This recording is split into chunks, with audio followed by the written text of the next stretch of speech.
My husband Alex and I bought our first house after saving for 5 years.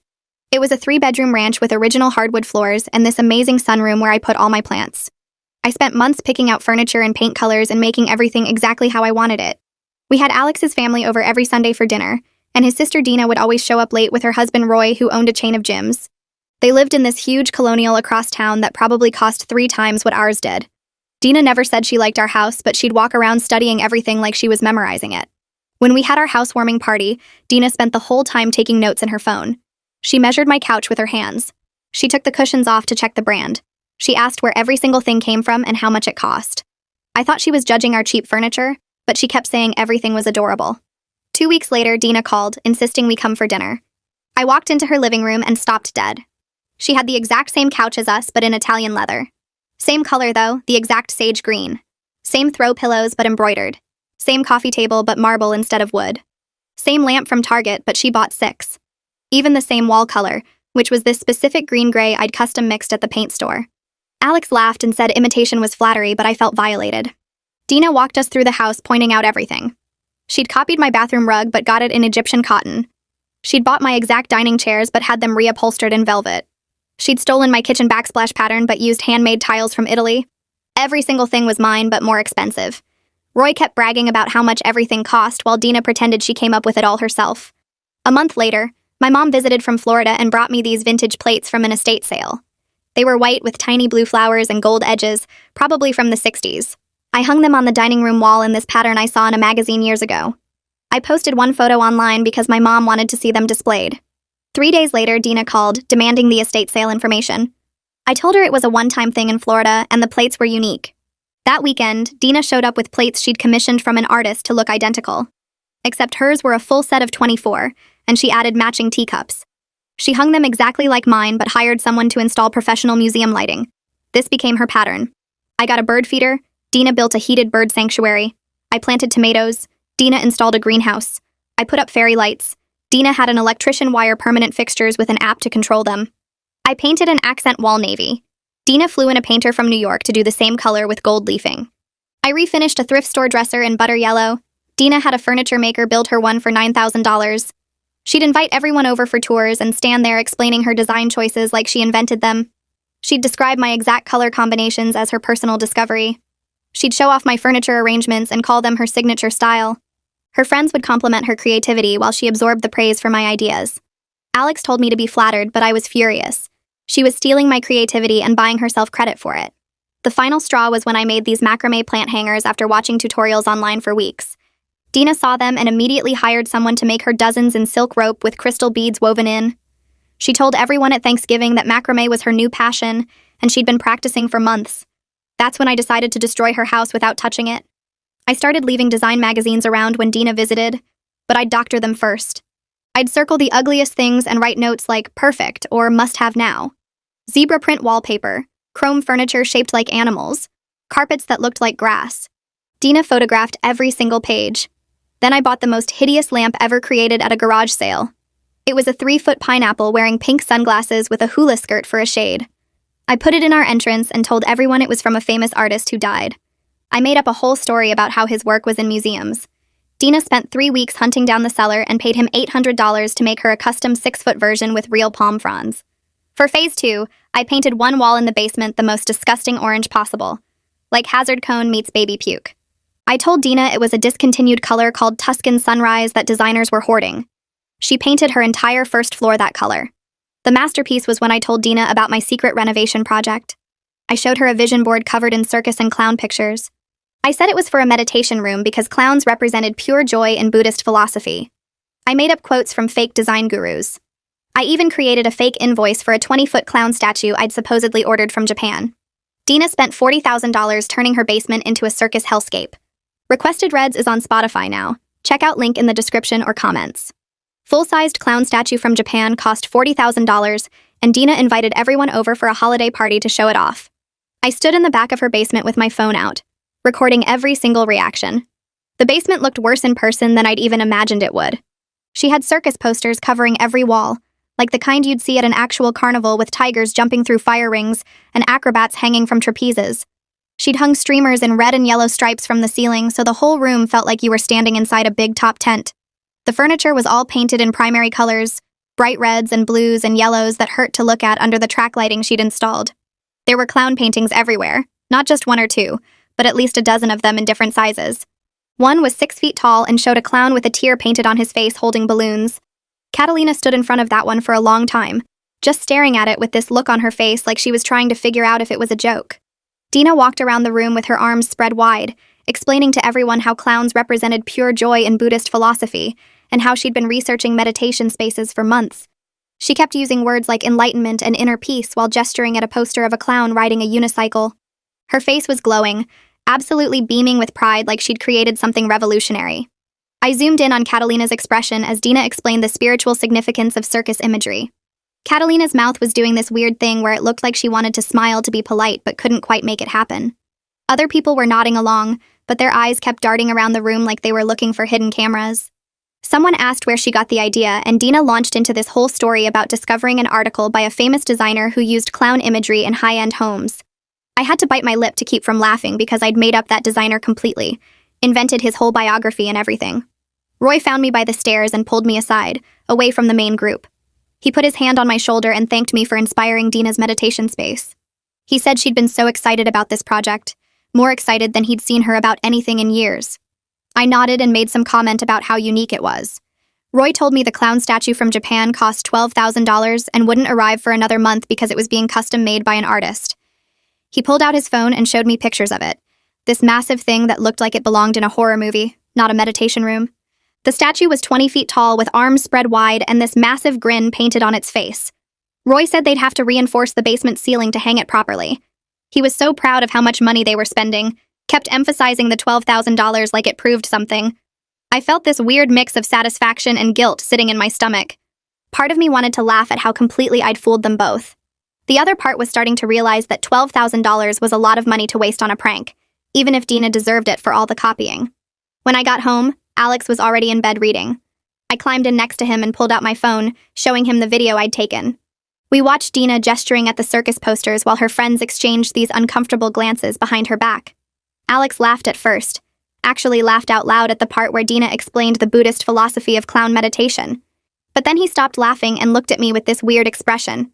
He asked if maybe I'd taken this too far. I felt myself getting defensive immediately. I reminded him that he'd spent months telling me to just ignore Dina's copying, to be flattered by it, to let it go. I said that he'd made me feel crazy for being upset about it in the first place. Alex put his phone down and said that was true. He had dismissed my feelings, but this felt different. He pointed at the screen where you could see the 6-foot clown painting in the background. He said that was cruel, not just revenge. I argued that Dina had been cruel first, stealing my ideas and taking credit for them in front of everyone. Alex said 2 wrongs didn't make a right, which made me want to throw my phone at him because that's what people say when they don't have a real argument. The next Sunday dinner at my parents' house was so awkward I wanted to leave within 5 minutes of arriving. Everyone had seen Dina's clown basement by now, either in person or through the photos she'd posted online. My mom kept giving me these looks across the table, these knowing looks like she could see right through me. She didn't say anything directly, but her eyes followed me every time I moved. My dad wouldn't even look at Dina during dinner. He focused on his plate and answered her questions with 1 or 2 words. When Dina tried to talk about her meditation space, he suddenly got very interested in passing the potatoes. Alex's parents were trying too hard to act normal, asking lots of questions about work and the weather and anything except the basement. Dina seemed oblivious to how weird everyone was acting. She showed everyone more pictures on her phone, zooming in on different clown paintings and explaining their spiritual significance. Roy nodded along and added details about how much each piece cost. I pushed food around my plate and tried not to make eye contact with anyone. My mom asked me to help her in the kitchen even though nothing needed help. As soon as we were alone, she looked at me and asked what I'd done. I tried to play innocent, but she just shook her head and said she knew me too well. 2 days later, my phone rang with a number I didn't recognize. When I answered, Catalina's voice came through. She didn't bother with small talk or hello. She asked me point blank if I'd told Dina that clowns were a design trend. I felt my heart start beating faster, but I kept my voice casual. I asked why she was asking. Catalina said she'd known Dina since college, had been her best friend for over 15 years, and had never once heard her mention clowns. She'd never mentioned Buddhism either, or meditation, or anything even close to spiritual philosophy. Catalina said the whole basement came out of nowhere, and it seemed completely random. I could hear the suspicion in her voice, the way she was choosing her words carefully. She said she'd been at my house before and noticed how Dina's living room looked almost identical to mine. She'd noticed the same dining chairs and the same paint colors. She'd thought it was weird at the time but hadn't said anything because it wasn't her business. I told Catalina that Dina must have discovered the clown trend on her own through research. My voice sounded fake even to me. Catalina went quiet for a long time. So long I thought maybe the call had dropped. Then she said she'd noticed how similar Dina's house looked to mine. She said it wasn't just one or two things, it was everything. The furniture arrangements, the color schemes, the decorative choices. She asked if Dina had been copying my house. My stomach dropped. Someone finally saw what had been happening. Someone finally noticed that Dina wasn't some creative genius but a copycat who stole other people's ideas. I wanted to tell Catalina everything right then. Wanted to explain the months of copying and the violation and the revenge. But I couldn't. If I admitted I'd tricked Dina into the clown basement, I'd have to admit I was capable of that level of manipulation. So I said something vague about how Dina and I had similar taste. Catalina made this sound like she didn't believe me at all. She said she was going to talk to Dina about it because something felt really off. 2 weeks passed and winter settled in hard. The light changed, got weaker and grayer, and that's when Dina called me. Her voice sounded desperate. She said the orange paint on her first floor looked even worse in winter light. She called it a contractor mistake, said the painter must have mixed the wrong shade.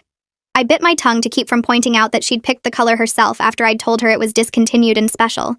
She asked for the name of my painter because she needed someone to fix it fast. She couldn't stand looking at the walls anymore. Every morning she woke up and the orange made her feel sick. I told her I'd text her a name. After we hung up, I opened my laptop and searched for painters with terrible reviews. I found one guy who had a 1-star rating and multiple complaints about uneven work and not showing up on time. People said he worked cheap and fast and did sloppy jobs. Perfect. I texted Dina his number. Dina hired him immediately. She called me 3 days later to say he'd start the next morning. A week after that, she called again and she was crying. The painter had made everything worse. He'd painted right over the orange without proper primer and the new color was streaky and uneven. You could see the orange bleeding through in patches. He'd gotten paint on her hardwood floors and hadn't cleaned it up properly. He'd left halfway through the job and wasn't returning her calls. Dina said her house was falling apart and she didn't know what to do. I made sympathetic sounds while feeling absolutely nothing inside except maybe a little bit of satisfaction. She asked if I knew anyone else who could fix it. I said I'd ask around. Alex came home from work that evening and I knew something was wrong by the way he closed the door. He didn't kiss me hello or ask about my day. He just stood in the kitchen and looked at me. He said Dina had called him crying about her house falling apart. The paint was a disaster. The basement looked ridiculous and she was spending thousands of dollars trying to fix everything. Alex asked me directly if I was somehow responsible. I could see in his eyes that he already knew the truth. He'd figured it out. Probably had been figuring it out for weeks. I thought about lying. But what was the point? He already knew. I admitted everything. The magazines with the circled ugly furniture. The pineapple lamp with the made-up artist story. The orange paint that I'd told her was discontinued. The clown room with the fake Buddhist philosophy and the invented design gurus. I even told him about the fake invoice for the 20-foot statue. Alex stared at me the whole time I was talking, and his expression changed from suspicious to shocked, to something I couldn't quite read. When I finished, he was quiet for a long time. Then he said he didn't recognize this version of me.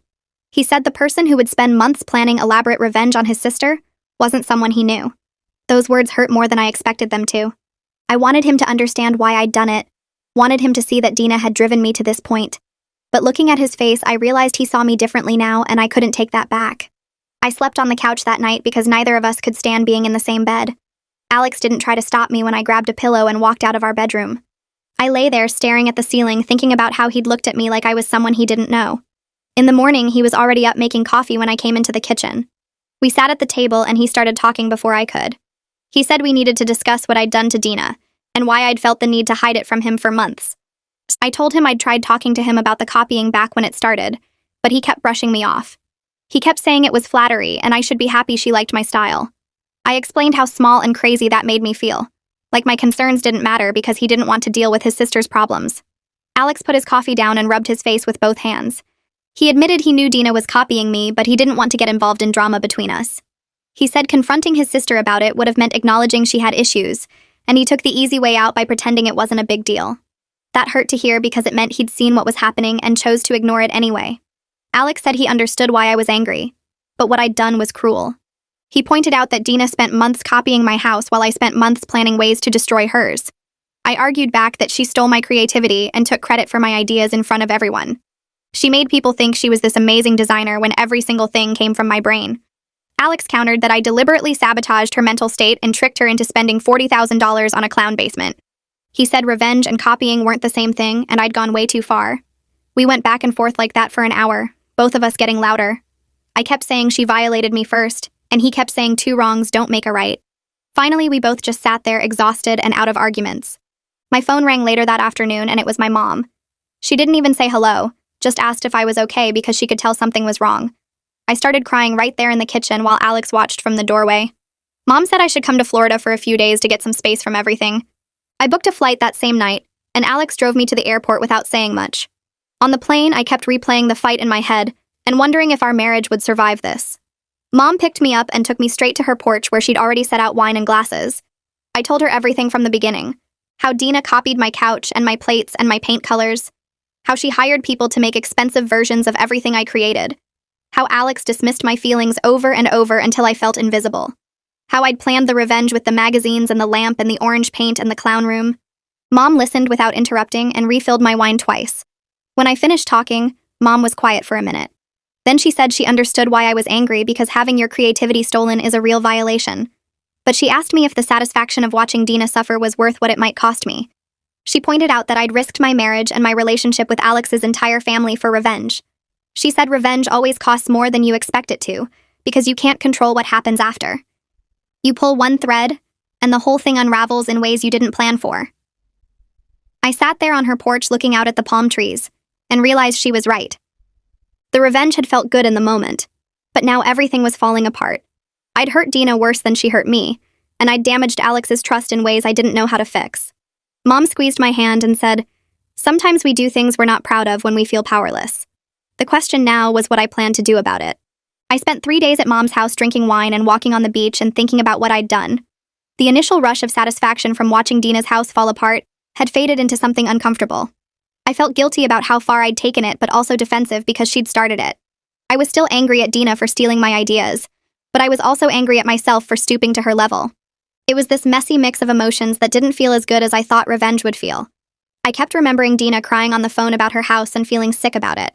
But then I'd remember her showing off my designs as her own, and the anger would come back. Mom said that's what revenge does. It doesn't actually make you feel better. It just creates more mess that you have to live with. When I flew home, Alex picked me up from the airport and told me he'd been talking to his parents. They wanted to have a family meeting to address everything that had happened. My stomach dropped because a family meeting sounded like my worst nightmare. Sitting in a room with Dina and Roy and Alex's parents while everyone discussed how I'd sabotaged Dina's house. But Alex said avoiding it wouldn't make anything better, and we needed to deal with this as a family. I agreed even though I wanted to run back to Florida and hide at Mom's house forever. We set the meeting for Sunday at his parents' place. The day of the meeting, I changed clothes 3 times because nothing felt right. Alex and I drove over in silence, and I felt sick the whole way there. When we walked in, Dina was already crying, and Roy looked confused about why we were all gathered. Alex's parents sat on the couch looking serious and uncomfortable. Everyone settled into chairs around the living room, and nobody knew how to start. The silence stretched out until it felt suffocating. I could hear the clock ticking on the wall and someone's stomach gurgling. Finally, Alex's dad cleared his throat and said we needed to talk about what had been happening between Dina and me. He turned to Dina and asked her directly why she'd been copying my house. Dina's face crumpled and she started sobbing.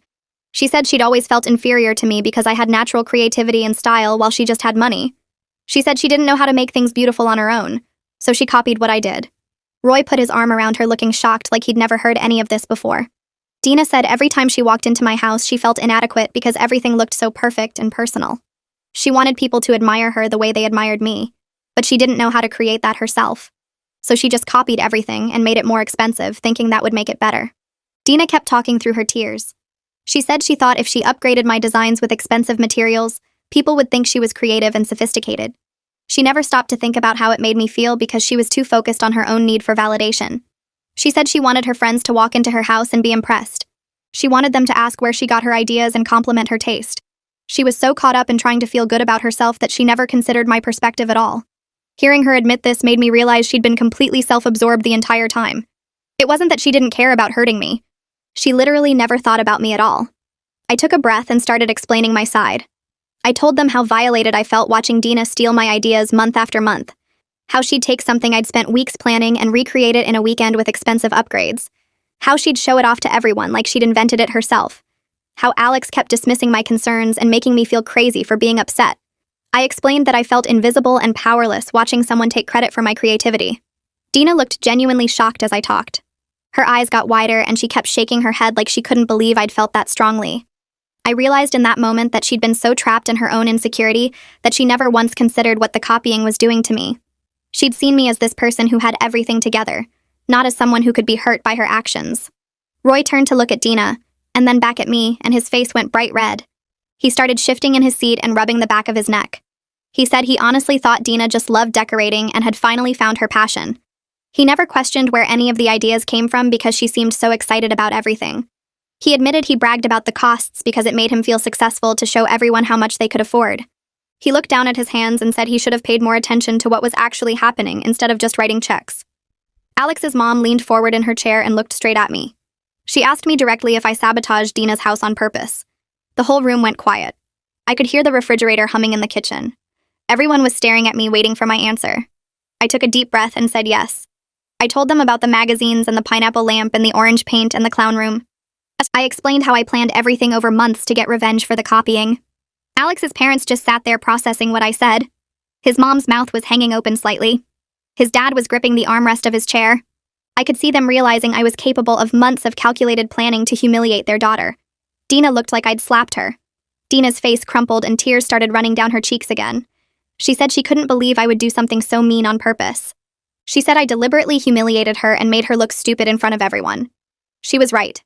I apologized for taking it as far as I did, but I also told her that her copying was a violation too. I explained that she stole my creativity and my identity and took credit for all my ideas. I said she needed to understand that what she did was wrong, even if my revenge was also wrong. She wiped her eyes with her sleeve and nodded, but she looked destroyed. Alex cleared his throat and everyone turned to look at him. He said he failed both of us by not taking the situation seriously from the start. He admitted that when I first told him about the copying, he dismissed it as no big deal. He said if he'd actually listened to me and helped address Dina's behavior early on, neither of us would have ended up doing what we did. He looked at Dina and then at me, and said he was sorry for making both of us feel like we had to handle this alone. His voice cracked a little when he said it. Alex's dad sat forward and put his elbows on his knees. He looked at Dina and said she needed to work on figuring out who she actually is. He said she's been comparing herself to other people her whole life and it's making her miserable. He told her she has so much going for her, but she can't see it because she's too busy looking at what everyone else has. He said he would pay for therapy to help her understand why she feels so bad about herself despite having money and a nice house and people who love her. His voice was gentle but firm. Dina took a shaky breath and said she would go to therapy. She turned to me and apologized for copying everything. She said she was sorry for stealing my ideas and taking credit for them. Her apology sounded real but also incredibly sad. I could see her starting to understand how weird her behavior was, and it was crushing her. She kept saying she didn't realize how bad it had gotten. She looked smaller somehow, like she was shrinking into herself. Roy put his arm around her and she leaned into him. I apologized again, and this time I really meant it. I told Dina I was sorry for the revenge and for deliberately hurting her. I said I could see now how much damage I caused and it went way too far. I still thought her copying was wrong, but I recognized that my response was mean and out of proportion. I said I should have just talked to her directly instead of planning this whole elaborate scheme. She nodded and wiped her eyes again. The room felt heavy with all the things we'd done to each other. Roy spoke up and said he was sorry too. He apologized for enabling Dina by funding everything without asking questions. He admitted he liked showing off their expensive house to people. He said he didn't care where the ideas came from as long as their friends were impressed. He realized now that he made everything worse by just throwing money at whatever Dina wanted. He said he should have noticed something was wrong and helped her work through it instead of just buying more stuff. Alex's mom suggested we needed clear boundaries going forward. We all agreed that Dina wouldn't copy my designs anymore and I wouldn't sabotage her house. Dina said she would work with a professional interior designer to develop her own style. I promised to stop leaving fake design magazines around when she visited. We talked about how we could rebuild trust and have a healthier relationship. It felt like we were all trying to figure out how to move past this mess we'd created. The conversation was awkward but necessary. Dina suddenly remembered the clown statue and her face went pale. She said the $12,000 statue from Japan was still coming in about a month. She looked at me and asked if I would help her figure out what to actually do with her basement. I was surprised she wanted my help after everything, but I could see it was her way of trying to start over and maybe learn to develop her own taste. I agreed to help her. It felt like a chance to do something constructive instead of destructive for once. Our first meeting happened 3 days later at a coffee shop near her house. Dina showed up with a huge binder full of magazine clippings and Pinterest screenshots, all of them showing my style copied back at me. She set the binder on the table between us and opened it to a page covered in neutral beiges and grays. I could feel my jaw getting tight just looking at it. She asked where we should start with the basement, and I told her we needed to figure out what she actually liked first, not what she thought looked good. She looked confused and flipped through more pages of the binder, all showing variations of my aesthetic. I closed the binder and asked her what her favorite color was, without thinking about what anyone else would say. She stared at me for a long moment and then said purple, but like a deep jewel tone purple, almost like an amethyst. I watched her face change as she said it, like she was admitting something embarrassing. She added that she also loved bright teal and coral and gold, then stopped herself and said those colors probably wouldn't work together. I told her they absolutely would work together if we did it right. She looked doubtful, but also a little excited. We spent the next hour going through design magazines, and I watched her gravitating toward the boldest, most colorful rooms while apologizing for liking them. Every time she pointed at something vibrant, she would say it was too much or too loud or too childish. I started understanding that she had been trained to think her natural taste was wrong somehow. She told me Roy always said their house should look expensive and sophisticated, which apparently meant neutral and boring. I asked her what she would do if money and other people's opinions didn't matter at all. She got quiet, and then started describing this maximalist dream space with jewel tones and patterns and collections of weird, interesting objects displayed everywhere. Her whole face lit up as she talked. It was completely different from anything in my house, and I felt relieved and also kind of sad for her. Our second meeting was at a furniture store where I made her point at things she liked without explaining or justifying her choices. She kept trying to talk herself out of her picks, but I wouldn't let her. She chose a velvet sofa in sapphire blue, chairs with bright geometric patterns, a coffee table with gold legs. Everything she selected was bold and interesting and nothing like the neutral copies filling her house. She looked nervous the whole time, like she was doing something wrong. When we left, she thanked me for not judging her taste, and I realized she had been expecting me to tell her she was wrong about what she liked. The third meeting happened at her house where we measured the basement and talked about layout. She wanted to knock down a wall to make the space more open, but was worried Roy would think it was a waste of money. I told her it was her house too, and she should make it how she wanted it. She looked at me like I had said something revolutionary. We started sketching out ideas, and she got more confident with each suggestion. She wanted a gallery wall with dozens of frames in different sizes and colors.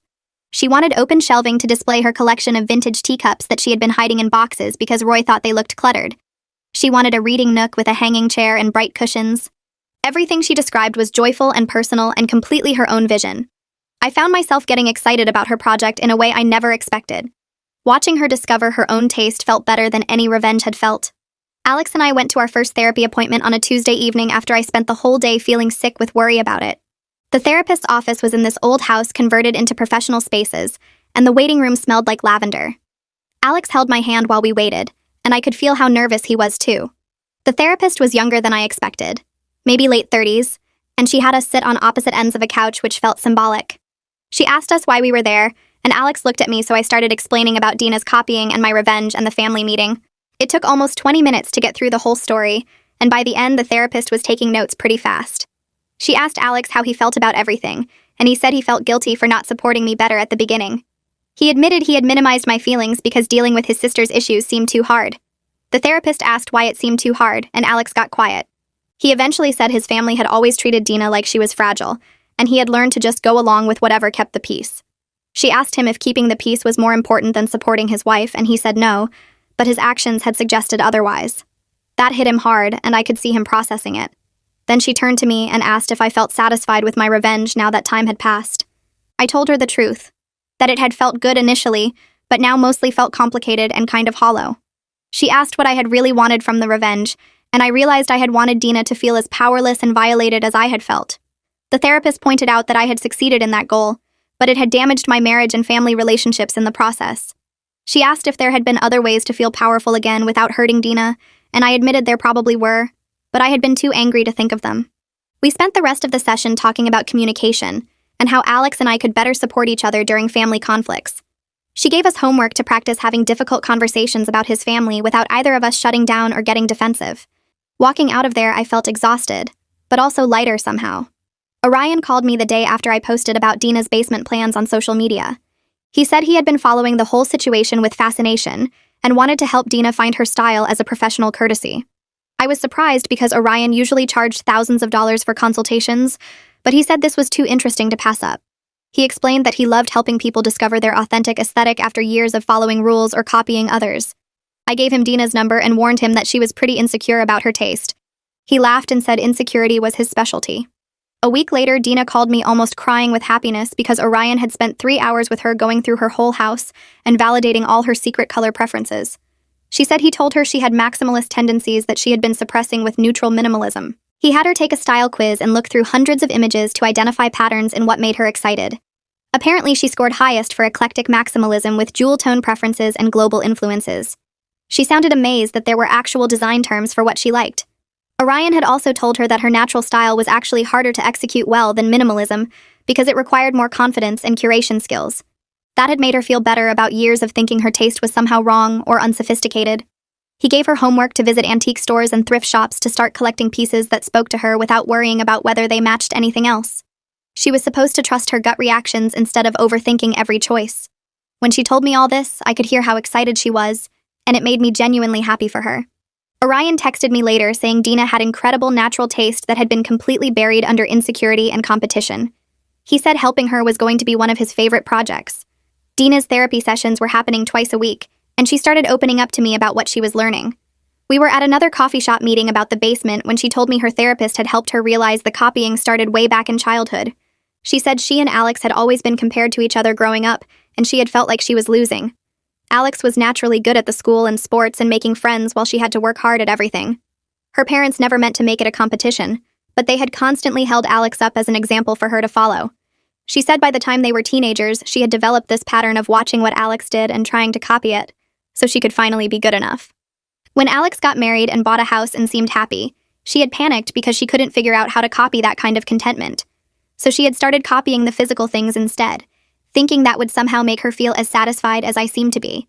Her therapist was helping her understand that her self-worth had become completely dependent on external validation and comparison to others.